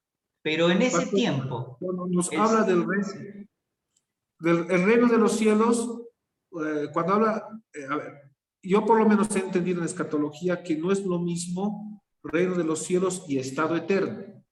Cuando hablamos del estado eterno, ese es el concepto que está de acuerdo, pastor, con ese concepto, o cómo sería la situación. Mira, el estado eterno es cuando se acabe este mundo y estén los cielos nuevos y la tierra nueva. Después del milenio. Exactamente. Cuando termine todo este universo y venga lo nuevo. Eso es el estado eterno. Si yo hago un círculo grande y le pongo reino de Dios, quiere decir que Dios reina sobre todo el universo, sobre cosas visibles y sobre cosas invisibles. Pero dentro de ese reino de Dios hay 3 etnias con las cuales Dios trabaja. Una etnia es el gentil y otra es el israelita. Esos 2 grupos pertenecen al reino de los cielos reinando en la tierra. Arrancó en el Antiguo Testamento, ahora hay un paréntesis porque se está formando la iglesia de esas 2 etnias, y entonces cuando termine la tribulación, o sea, cuando termine el arrebatamiento, y empiece la tribulación y el milenio, sigue con las 2 etnias del Antiguo Testamento, judíos y gentiles. Por eso estuvimos viendo que en Mateo 25 se separan las naciones gentiles que están vivas como cabritos y corderos. Ya. Luego, los israelíes son pasados bajo la vara para ir al milenio. ¿Se entiende eso? Y la iglesia es un misterio que no estaba en el Antiguo Testamento. Que Cristo solamente dio dos indicaciones futuras. Mateo 16, sobre esta roca edificaré, futuro, mi iglesia. Y Mateo 18, cuando le explica a los apóstoles cómo resolver los problemas en la iglesia futura. Por lo tanto, reino de los cielos y reino de Dios puede ser intercambiable cuando hablamos del reino milenial, pero nunca reino de Dios puede ser intercambiable con la iglesia, porque la iglesia era un misterio y Cristo nunca habló cómo. Fíjate que cuando el joven rico le pregunta en Lucas 18, ¿qué debo hacer para heredar la vida eterna? ¿Qué le respondió el Señor? Los mandamientos sabes. Bueno, pues, ¿por qué le digo esto? En Mateo 7:22 dice, muchos me dirán en aquel día, Señor, Señor, no profetizamos en tu nombre y en tu nombre echamos fuera demonios, ¿no? ¿Sí? O sea, los judíos echaban fuera demonios, ¿o cómo era la situación? Los judíos echaban en Juan capítulo 2, en Mateo 12, lo condenan a Jesús porque él echaba demonios por Belcebú. Y el Señor le dice, si yo lo echo por Belcebú, vuestros hijos, ¿por quién los echan? Porque los judíos, los fariseos y los sacerdotes entrenaban a sus hijos en el ministerio de exorcismo. Eso es lo que Lucas 11 marca cuando dice, cuando el espíritu sale y anda dando vuelta y no encuentra dónde estar, dice, volveré a la casa de donde salí. Y cuando vuelve la encuentra ordenada esa vida y viene con otros 7 espíritus peores, porque eso es exorcismo. En cambio, tener a Cristo en el corazón impide que un demonio entre. Lo que puede hacer Satanás es lo que hizo con Ananías y Zafira, que dice, ¿por qué llenó Satanás tu corazón? Bueno. Es decir, te puede poner como creyente una mente carnal, pero no puede poseer a un creyente, porque está el Espíritu Santo. Satanás hoy influencia al creyente a pecar, pero no puede poseerlo, porque si pudiera, tiene que sacar al Espíritu Santo de nosotros. Y el Espíritu Santo tiene 2 funciones negativas y una positiva. Vos podés entristecerlo, pero no dice que se vaya, o apagarlo, pero no se va. Y podés andar en el Espíritu, como dice Gálatas 5, es decir, marcar el paso de tu vida cristiana conforme a la Escritura. Pero Mateo 7 está hablando del reino de los cielos. Y Cristo no vino a ofrecer la iglesia a Israel. Eso ha confundido mucho la teología, porque los protestantes sacaron del catolicismo el concepto de que la iglesia reemplazó a Israel, y todo el Antiguo Testamento y todos los evangelios sinópticos se lo quieren aplicar a la iglesia. Y leyendo literalmente no se puede. Ya. Es muy difícil. Fíjate en capítulo 5, Nelson. Sí, porque cuando más me atrás, preguntas... en Mateo 7 habla, guardaos de los falsos profetas que vienen vosotros como vestidos de ovejas. Sí, pero... La forma de escritura de la Biblia era en pergamino y por supuesto no había subtítulos, ¿no? Sí. Entonces la interpretación bíblica que a mí me da a entender es, por lo menos para entender a qué se refiere del 21 al 23, a qué se refiere o a qué contexto se refiere, la hermenéutica me va a decir, anda un poco más atrás. ¿Estoy bien, no, pastor? Sí, y la línea de tiempo, de tiempo. Ahora, ¿cuándo empieza la iglesia? Por eso, ¿a qué voy? Porque más atrás en el 15 dice, guardaos de los falsos profetas y los falsos maestros que vienen como lobos rapaces. Para mí, mi interpretación es que están hablando de los falsos profetas y de los falsos maestros, y que también el 7:21 más bien habla en el sentido que habla de una verdadera fe, pero que esta fe tiene que ver con un cambio de conducta y de pensamiento. Y estas personas que le dicen al Señor no han tenido una fe correcta, no han tenido un arrepentimiento eficaz. El arrepentimiento, como señor pastor, viene del metanoia, cambios de pensamiento y de conducta. Entonces, para mí me está dando a entender que habla de personas que no han tenido un cambio de un arrepentimiento eficaz, ¿no? Entonces, por lo menos yo lo entiendo así, pastor. Lo que pasa es que para entenderlo así lo está sacando del contexto. Ya. Porque el Sermón del Monte nunca tuvo como objetivo explicarte cómo tener la vida eterna. El Sermón del Monte está indicando la conducta que tenían que tener los súbditos del reino.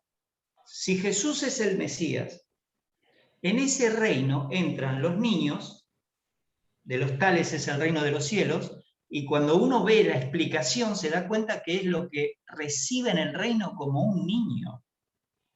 Y luego en el capítulo 5 te dice que también hay 3 grupos más que son herederos del reino de los cielos. Los que tienen hambre y sed de justicia, los que padecen persecución. ¿Te das cuenta? Entonces, ¿por qué iban a ir al reino de los cielos sin tener una fe en Cristo? Porque el reino de los cielos es ofrecido al pueblo judío basado en la conducta de la ley mosaica. Y cuando Cristo presenta las reglas que él tiene como rey, dice, oísteis que fue dicho, pero yo te digo. Cuando dice, no codiciarás a la mujer de tu prójimo, yo te digo, si la miras.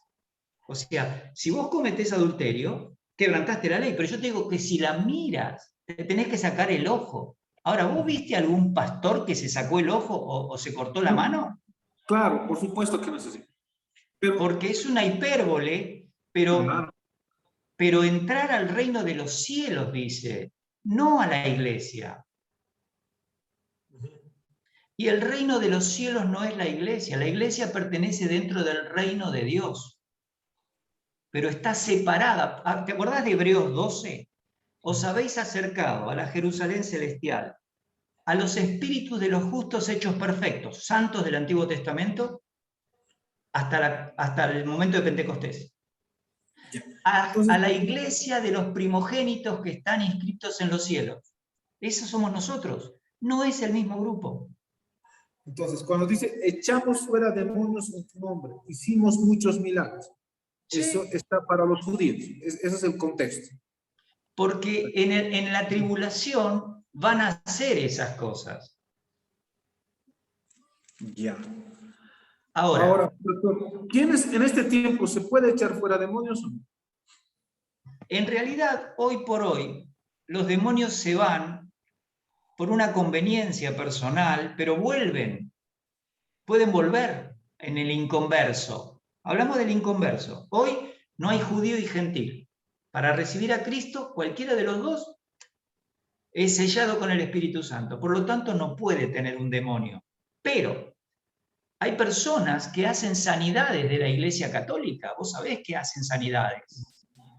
Y tienen mesmerismo, rabdomancia, prácticas esotéricas y curan gente. Curan gente. Entonces, esa gente también, como los Rosacruces, lo hacen en el nombre del Padre, del Hijo y del Espíritu Santo. Entonces, eso está fuera de la iglesia. Pero Jesús estaba hablando a gente judía. Por eso la línea de tiempo, para hacer una buena exégesis, requiere el contexto del libro y el contexto de la época y del pueblo que escuchaba.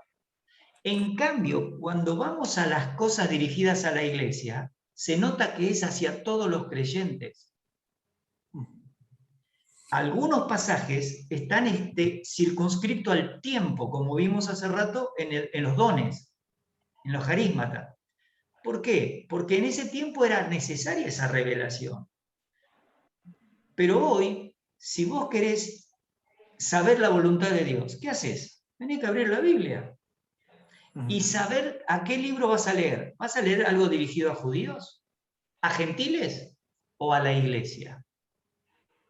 Porque primero que nada, las indicaciones para la iglesia están dadas a partir de, digamos, del Evangelio de Juan, que es diferente de los 3 sinópticos, hasta Apocalipsis.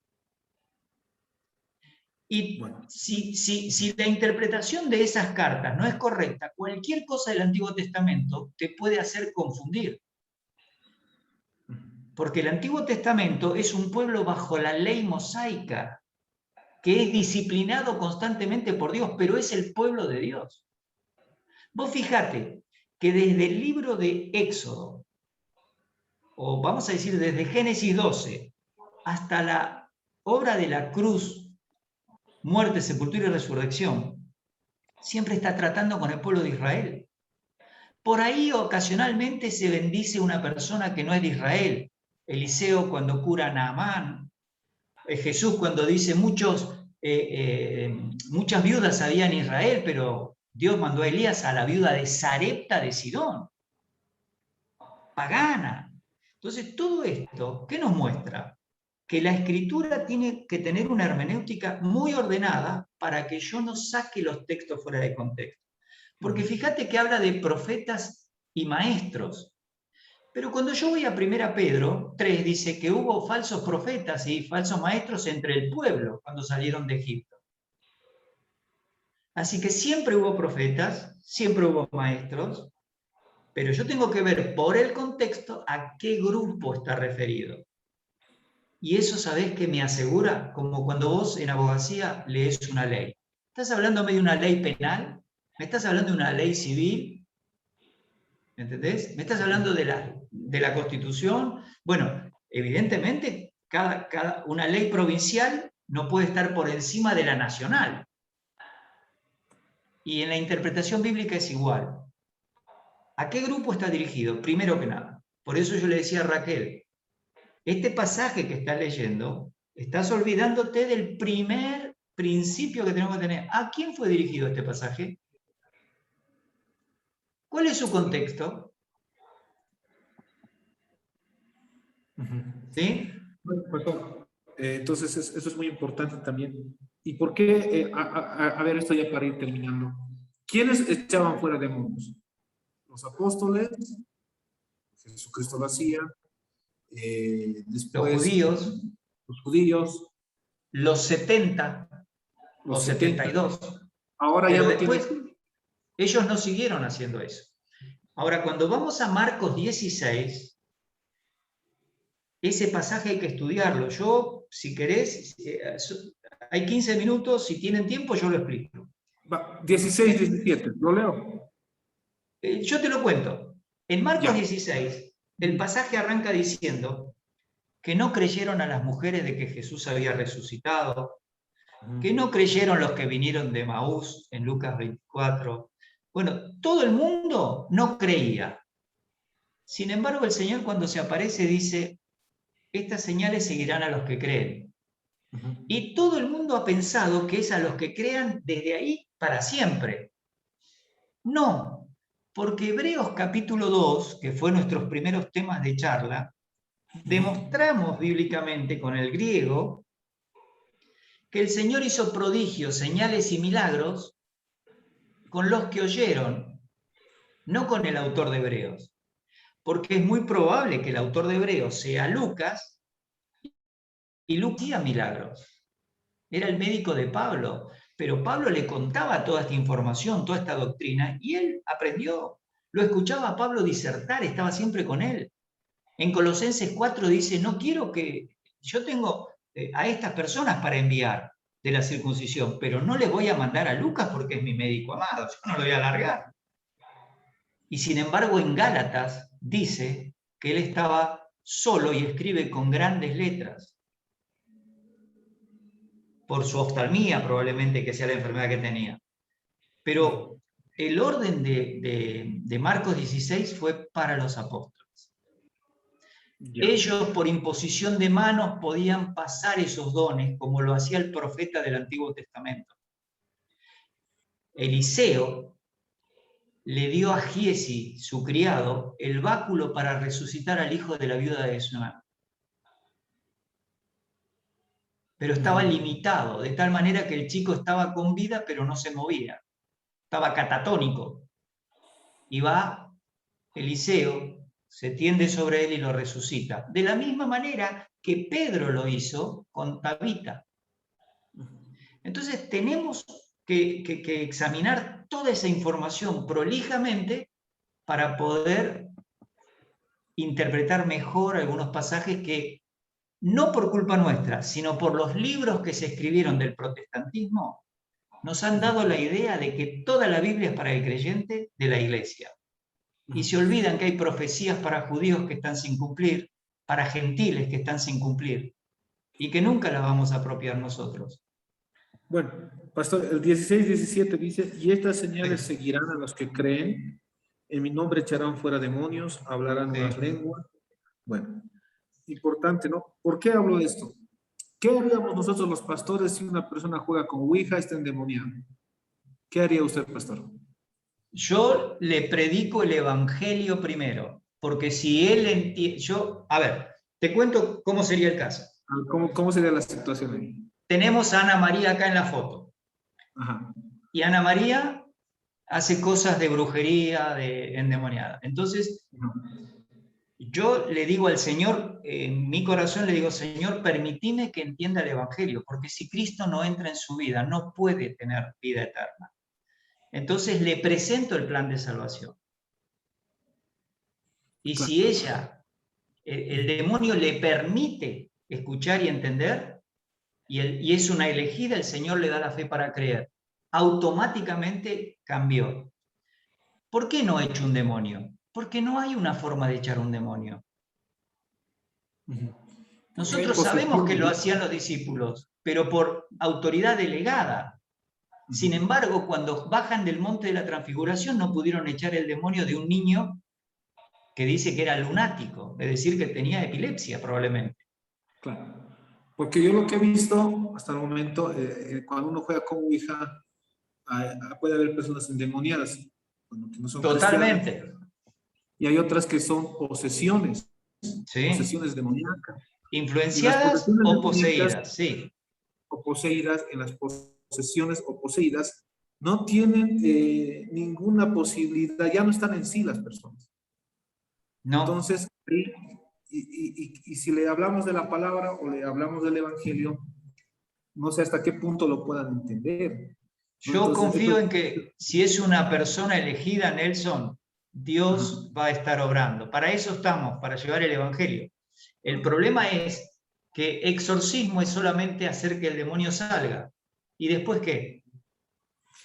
No, el exorcismo tiene otro rito, pastor. El exorcismo ya hablan de más diferentes crucifijos de plata. Bueno, pero eso es del catolicismo, ¿eh? Eso es del catolicismo. Por exorcismo es expulsar, ¿no? Entonces los pentecostales, bueno, en cierto sentido, hablamos de liberación. No sé si has escuchado. ¿No? Entonces, es muy diferente, pero eso es lo que, digamos, me llama la atención, porque en este tiempo, pastor, hay muchas personas que están endemoniadas a nivel, pero así por televisión, por muchas formas, ¿no? Y aún poseídas, ¿no? Entonces, creo que es importante de repente reflexionar esto, ¿no? Bueno, pastor, sería muy importante hablar de este versículo, de este capítulo, pero bueno, vamos a seguir hablando de la salvación, pastor. Yo quería analizar Juan 3:16, ¿no? Para la siguiente, de repente ya no hay tiempo. Entonces, porque de tal manera amó Dios al mundo, que es muy hermoso artículo.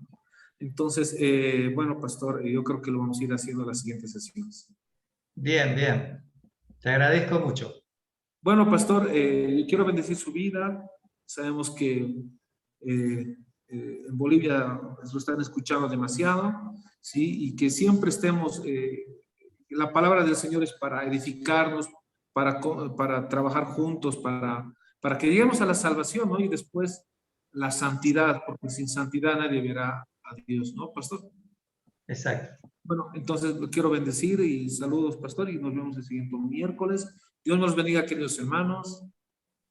Muchas bendiciones. Ya te liberamos, Ana. Bendiciones, pastor, bendiciones. Bendiciones.